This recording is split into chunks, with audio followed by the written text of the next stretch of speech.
11 com Flávia Lefebvre. Que absurdo, vou ter que repercutir aqui com você um pouquinho. Professor não pode comer direito Loucura é essa, gente. Por isso que a educação no Brasil está do jeito que está, né, Conde? Quem que quer ser professor, né?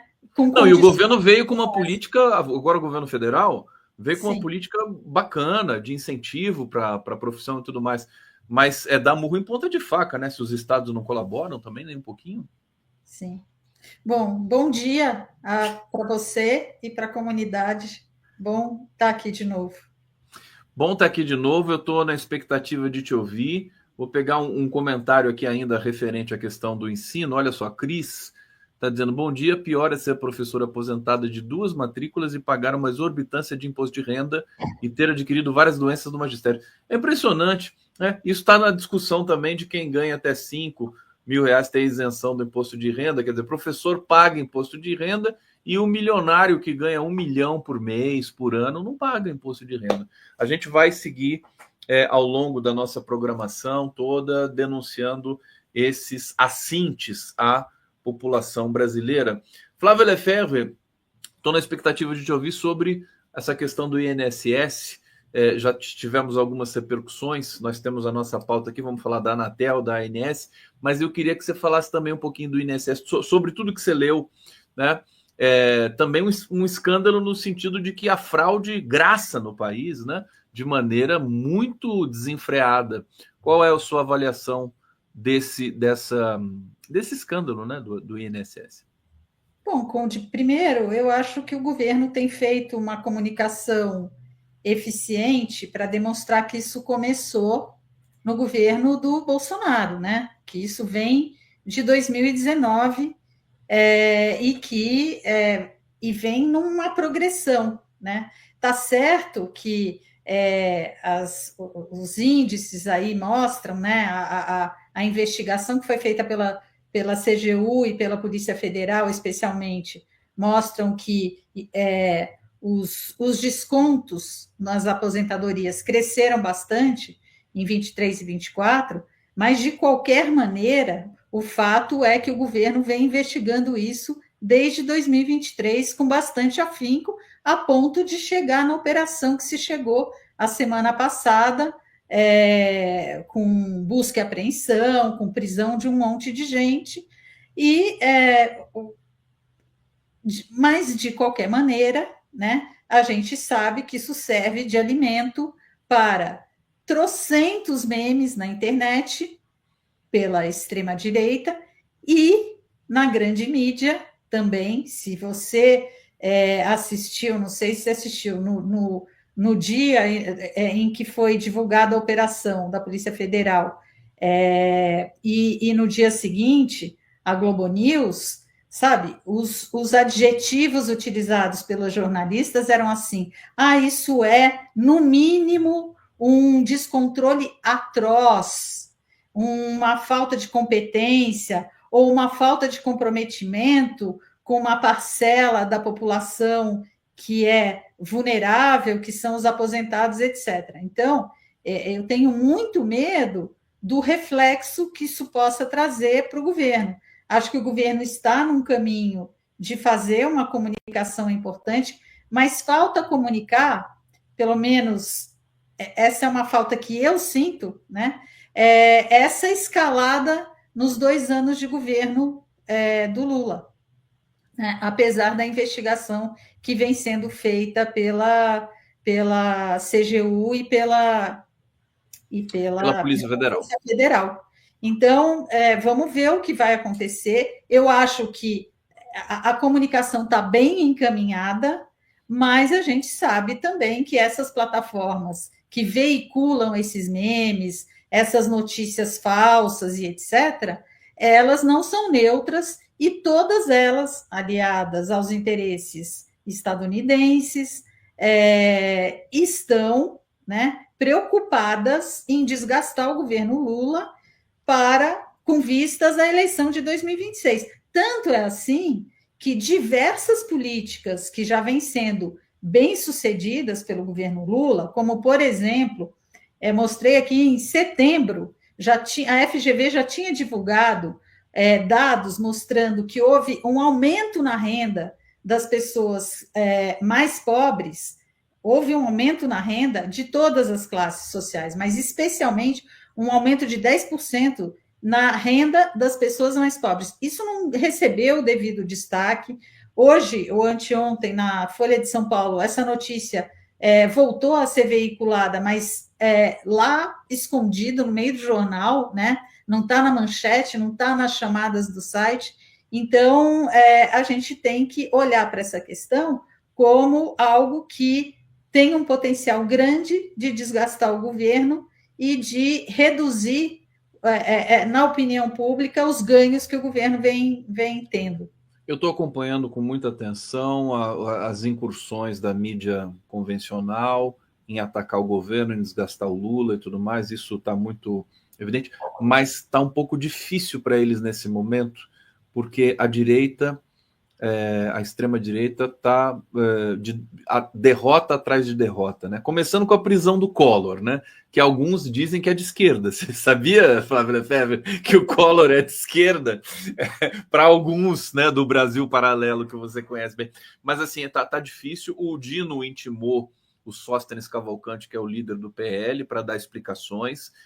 A vida da direita não está fácil. Não significa que a da esquerda esteja fácil, mas é que, em vista disso, na minha visão, não sei se você concorda com isso, os ataques ao governo, eles vão tendo mais dificuldade. Assim. O governo está bem postado, digamos assim, nessa questão, na minha visão. Você acha? Eu também acho. Eu acho que essa questão da prisão do Collor, ela desgasta muito mais o STF do que o governo, né?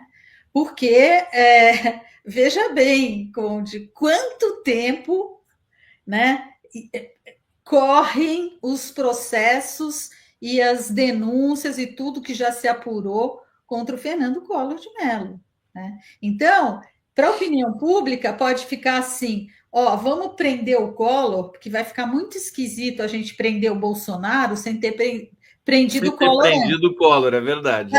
Então, eu acho que essa prisão tardia, para mim, que sou advogada, sabe, eu fico extremamente. É um sentimento ambíguo, né? Você fica feliz, mas fala, meu Deus. Não, chegou ao fim, mas quantos anos? Há quantos anos isso vem acontecendo? E aí você vê assim, e a prisão do Lula? E esse processo do Bolsonaro? Então, isso põe em xeque a atuação imparcial e não política do STF. Eu acho que isso é um problema, né? Olha, se levanta com tudo isso. Agora, de qualquer forma, ver o Collor preso é algo que satisfaz o senso de justiça de muita gente, ainda que a justiça tarda e, de alguma maneira... Tarda, falha e às vezes não falha.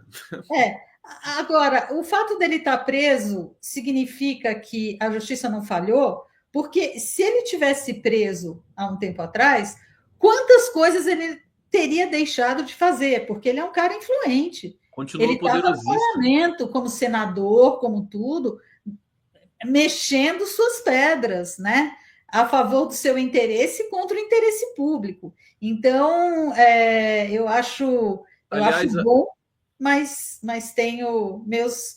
É bom, mas tem as suas reflexões a respeito. Só para informar aqui a comunidade, o presídio em que o Collor está, lá em Maceió, para ele foi adaptada a sala do diretor para ele ser preso, que você vê que começa por aí. E também tem uma ameaça ali, agora as pessoas estão apreensivas com uma rebelião, porque as condições do presídio são péssimas para o preso comum. Evidentemente que não é o Collor, que já está com a sala do diretor só para ele, né? É incrível isso, né, Flávia Lefebvre? Infelizmente. Aí vem a defesa do Collor, ele tem doença não sei do que, e o Parkinson, e não pode dormir sem um acompanhamento eletrônico. Vem um monte de... Isso, inclusive, acendeu alerta para mim com relação ao Bolsonaro. Porque o Bolsonaro está morando na UTI, né? Você sabia disso? Sim. Ele mora na UTI. Eu estou assistindo as cenas deploráveis.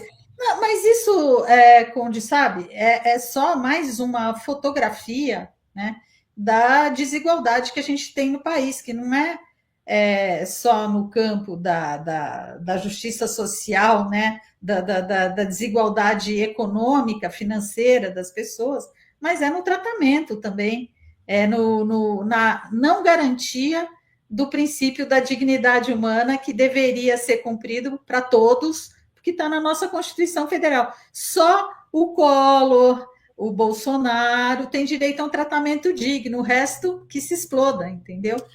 Ver o Collor preso hoje é como se a gente visse o Aécio preso hoje, né? Que ia dar aquela sensação de, puxa, né, de déjà vu, né? Eu já vi isso em outro momento. Tem esperança ainda do Aécio, né? Porque o Aécio também deve, viu? Pelo amor de Deus. Ô, Flavinha, seguinte, vamos falar um pouco da ANS. Vamos começar pela ANS, porque tem uma informação aqui, foi notificada, a Agência Nacional de Saúde, né? Foi notificada pelo Ministério Público Federal, que pediu mais estudos para a criação de planos de saúde sem pronto-socorro e internação. Qual é o viés dessa informação? Por favor, fala para a gente. Vamos lá.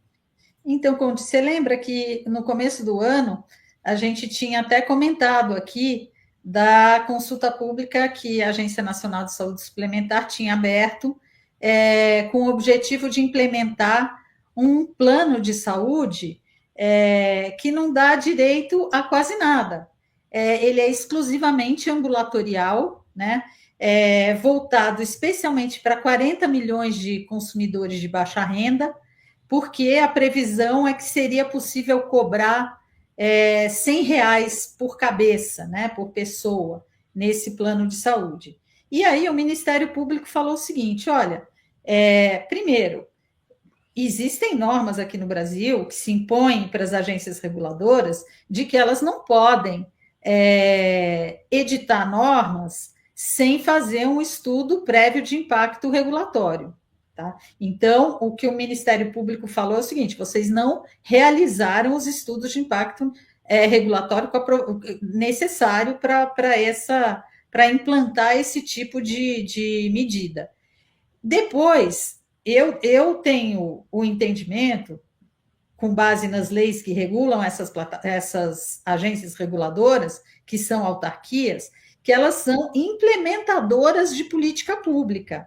Elas não fazem política pública. Por quê? Porque elas não têm o componente democrático que tem o poder judiciário, que tem o poder executivo, onde você tem pessoas eleitas para formular as políticas públicas. Eles são pessoas nomeadas, as autarquias são órgãos técnicos que têm que implementar políticas públicas feitas pelos órgãos competentes, que são poder executivo ou poder legislativo.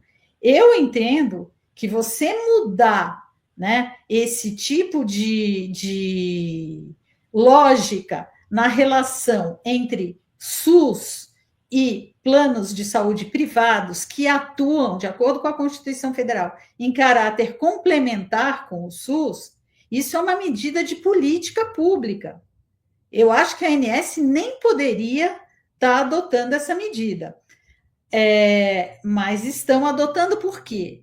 Porque as empresas que operam os planos de saúde têm interesse em chupar esses recursos da massa trabalhadora mais pobre do país de uma forma injusta e onerando o SUS. Por que onerando o SUS?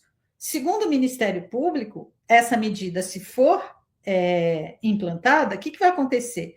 Como os planos de saúde são muito caros, especialmente para a classe média baixa, existe a possibilidade de muita gente fazer o downgrade, né, reduzir a cobertura dos seus planos para pagar mais barato. E isso vai significar um acúmulo de sobrecarga para o SUS, né? Então, a consulta pública que a ANS acabou agora que abriu em janeiro, acabou agora dia 4 de abril. A ANS ainda não apresentou o relatório, com base nas contribuições que tenha recebido, né? Mas o Ministério Público notificou para que a ANS suspendesse aplicação de qualquer medida nesse sentido e que adotasse as medidas devidas para realizar estudos de impacto regulatório. E aí eu entendo que as medidas recentes que o ministro Padilha tem anunciado, né, de usar a dívida que as empresas de plano de saúde têm para com o SUS para botar em dia o atendimento da população que fica na espera, porque o SUS tem uma espera, os dados do próprio Ministério da Saúde são de que está por volta de 57 dias à espera para uma consulta com um especialista, que isso seja posto em dia usando a rede privada, compensando o que eles devem para o SUS, né, para o atendimento dessas pessoas que estão na fila. Então, essa medida que o ministro Padilha tem anunciado e essa medida que a ANS está pretendendo, no meu modo de ver, é incompatível. São incompatíveis. Ixi.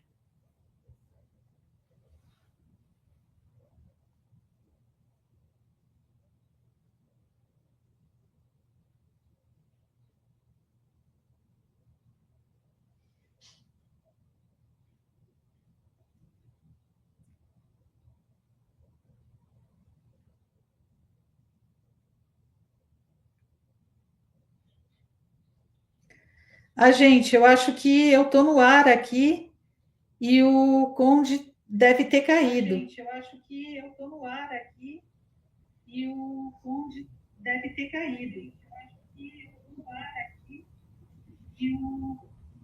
Então, eu acho que eu vou continuar aqui com o próximo tema que a gente tinha combinado, eu e o Conde, para tocar aqui, que é sobre uma medida que a Agência Nacional de Telecomunicações... Oi, Conde, voltou. Pronto. Voltei. Eu tive um problema aqui, tive que atender a porta, mas eu estou de volta aqui. Vamos lá. Que bom. Você está introduzindo um novo tema, né, para a gente?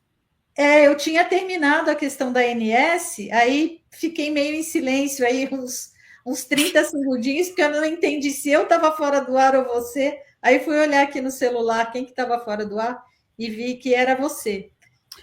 Peço desculpa ao nosso assinante aqui, ao nosso público, mas eu tive uma pequena emergência, então a gente segue daqui, Flávia. Eu posso introduzir aqui esse tema para você retomar daí, que é a questão da Anatel, né? O Ministério está adotando medidas que estão extrapolando as atribuições legais para revogar política pública editada por meio de portarias, desde 1995, pelos Ministérios das Comunicações e Ciência. Uma certa confusão, né, Flávia, para as atribuições. Então, vou pedir para você explicar para a gente aqui. Então, Conde, olha, em 1995, o Ministério das Comunicações editou uma norma por meio de uma portaria, a conhecida norma 4, que estabelecia os conceitos do que é o serviço de conexão à internet e serviços que operam sobre a rede lógica de conexão à internet. Porque esses serviços operam sobre uma rede... É uma infraestrutura, mas é uma infraestrutura lógica de protocolos, né? Que se diferencia do serviço de telecomunicações, que dão suporte a essa rede lógica.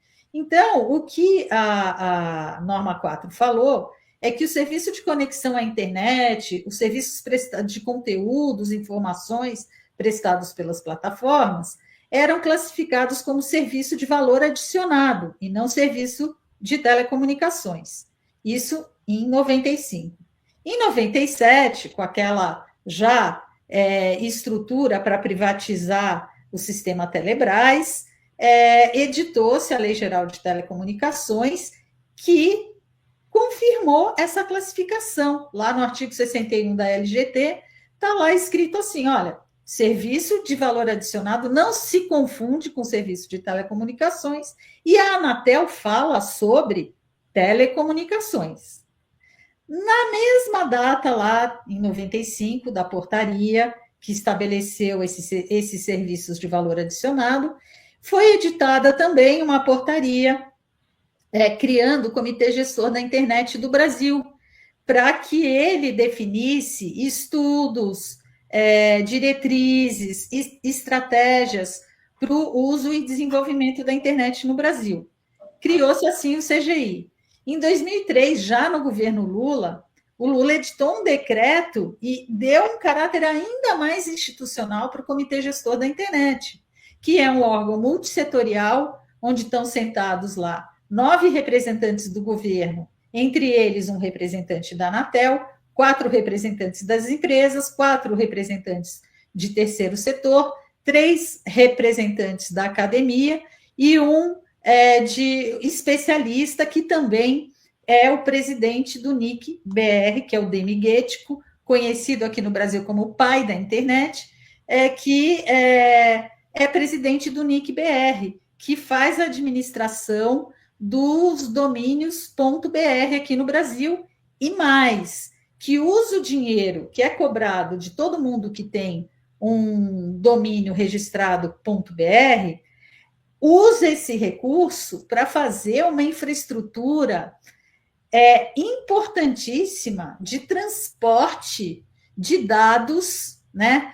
São os pontos de troca de tráfego, que é uma estrutura física que se conecta à rede de telecomunicações e de conexão à internet para aproximar os conteúdos, né, que trafegam na rede dos consumidores.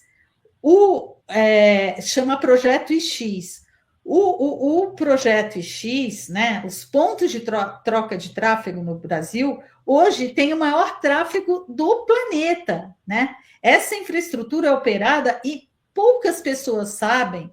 Por quê? Porque ela funciona muito bem e o dinheiro todo que é pago para o registro do .br é utilizado para o desenvolvimento dessa infraestrutura e de outras pesquisas, medidas de segurança, informação, etc., que são mantidas pelo CGI e pelo NIC-BR. Bom, a Anatel também está querendo submeter, né, esta governança da internet, que estava naquela política pública lá de 95, confirmada por um decreto do Lula em 2003 e confirmada em 2014 com a edição do Marco Civil da Internet, né, para que diz de forma expressa que a governança da internet deve ser feita de forma multissetorial e com o CGI definindo diretrizes estratégicas para o uso e desenvolvimento da internet no Brasil. Bom, a Anatel, que é uma autarquia que não tem poderes para editar política, não tem poderes, ao contrário do que ela diz, e invoca um artigo da LGT que não se aplica nesse caso, para revogar normas, né, do Poder Executivo, sem levar a discussão para o CGI, e deveria ter levado, porque a Anatel tem assento no CGI, está querendo submeter toda essa atividade do CGI à Anatel. A Anatel está querem ser a reguladora da internet no Brasil. Não, e a Anatel mal dá conta do que ela tem a Anatel tem mal dado conta do que lhe é atribuição de princípio, né? Desculpa. Exatamente, mas é isso, Conde. A Anatel não dá conta de regular as telecomunicações, vide o escândalo, né, dos bens reversíveis, nesses acordos que aconteceram, que a gente tanto discutiu aqui, envolvendo a Oi e a Vivo, e que está na justiça, e que o prazo dela para apresentar a lista dos bens reversíveis que a gente ganhou agora na justiça está vencendo agora essa semana, e nós vamos cobrar que isso seja apresentado, né? Ela não dá conta como está atestado pelo Tribunal de Contas da União. O Tribunal de Contas da União já disse que a Anatel, aspas, foi negligente, tá, em fazer o controle do equilíbrio econômico-financeiro dos contratos de concessão de telecomunicações, de telefonia fixa, e de controle sobre os bens reversíveis. Não sou eu que estou dizendo, está em acórdãos do Tribunal de Contas da União, está na manifestação que o Ministério Público Federal do TCU fez contra os acordos que foram fechados, num movimento político muito discutível, muito atacado, né, por vários segmentos da sociedade, e agora a Anatel, descumprindo as suas atribuições, ela quer fazer uma revogação para cima, ela quer revogar uma política pública que está consolidada num decreto do Lula de 2003, na Lei Geral de Telecomunicações de 97 e no Marco Civil da Internet. Só isso que a Anatel quer. Ô, Flávia, só me explica uma coisa. Da onde que partiu esse movimento por parte da Anatel? Você sabe? Sei, das empresas, porque a Anatel... É pressão, né? Pressão, lobby. Porque sabe o que acontece, Conde? A Anatel, assim como a ANS, assim como a ANEEL, tá? Assim como agências de outros países, porque as agências surgem no contexto do neoliberalismo, né? Elas são suporte para o neoliberalismo sob a vestimenta da neutralidade, sob a máscara, né, da neutralidade, do caráter técnico, mas o que elas fazem é atuar em favor dos agentes econômicos que elas deveriam regular e fiscalizar e não fazem, né? Não é para menos que a gente tem essa expressão de capitalismo regulatório que se estabeleceu na doutrina de direito administrativo e a conhecida porta giratória, porque os diretores, os superintendentes dessas agências, muito frequentemente saem de lá e vão ser presidentes das empresas, trabalhar em cargos muito bem remunerados das empresas. Isso não é só aqui, tá? Isso é uma característica do neoliberalismo, de um tipo de manifestação do neoliberalismo, quando o governo transfere para a iniciativa privada a exploração de serviços essenciais, como é o caso da saúde, das telecomunicações, do gás e etc., né, energia elétrica, transfere, e para dizer que está fiscalizando, que está regulando, que está garantindo o direito do consumidor e as infraestruturas estratégicas para o desenvolvimento econômico e social do país, criaram essas estruturas autárquicas que, no fundo, têm feito muito mal para o país. Deveriam ser instrumentos da nossa defesa, defesa da população. Sim. Precisa passar, talvez, por uma nova regulamentação, um novo marco inicial dessas agências, todas elas, Flávia. Você acha que alguém tem que entrar com um projeto de lei para a gente rever essas questões? Qual o caminho? Até tem um projeto de lei, né, Conde? Mas assim, a discussão tinha que ser muito mais ampla, eu acho, né? E não, porque são agências imensas, né? Exatamente. E eu acho que os ministérios, né, os respectivos ministérios, Ministério das Comunicações, Ministério das Minas e Energia, o Ministério da Saúde, deveriam estar mais envolvidos, né, quanto ao funcionamento dessas agências, porque o que caracteriza as autarquias, esse tipo de autarquia, é a autonomia política e a independência política e a autonomia técnica. Ok, mas como elas são implementadoras de políticas públicas definidas pelo Legislativo ou pelo Poder Executivo, era importante que os ministérios tivessem um olho maior para como que isso está sendo implementado, né? Como é esse caso agora da ANS que a gente acabou de falar, e da Anatel querendo dar sei lá... Cavalo de pau. Um cavalo de pau, extrapolando suas atribuições legais, né? E de uma forma muito pouco ética, porque, veja bem, a Anatel tem assento no CGI, tomou essa decisão sem envolver o CGI, né? Então, Explica só para a gente rapidinho, eu sei que você já falou, mas o que é o CGI, exatamente? Então, o Comitê Gestor da Internet no Brasil foi criado lá em 1995, justamente para definir diretrizes estratégicas, estudos para o uso e o desenvolvimento da internet no Brasil, para garantir o funcionamento do .br, né, do registro de domínios.br, e é um órgão multissetorial, ou seja, sentam lá, como eu disse aqui, representantes do governo e da sociedade civil. São 21 cadeiras, né? 9 são do governo e a restante é da sociedade civil.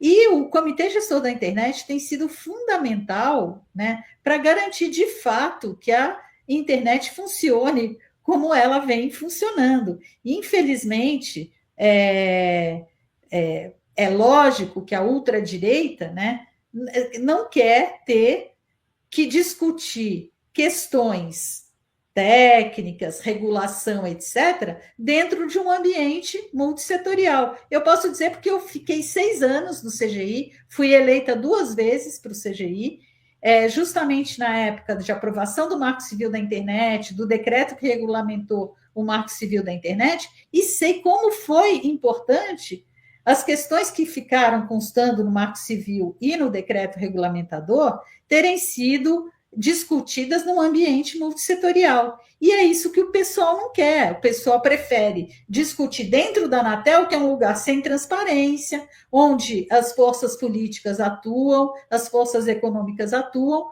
em posição de muito privilégio em relação à sociedade civil.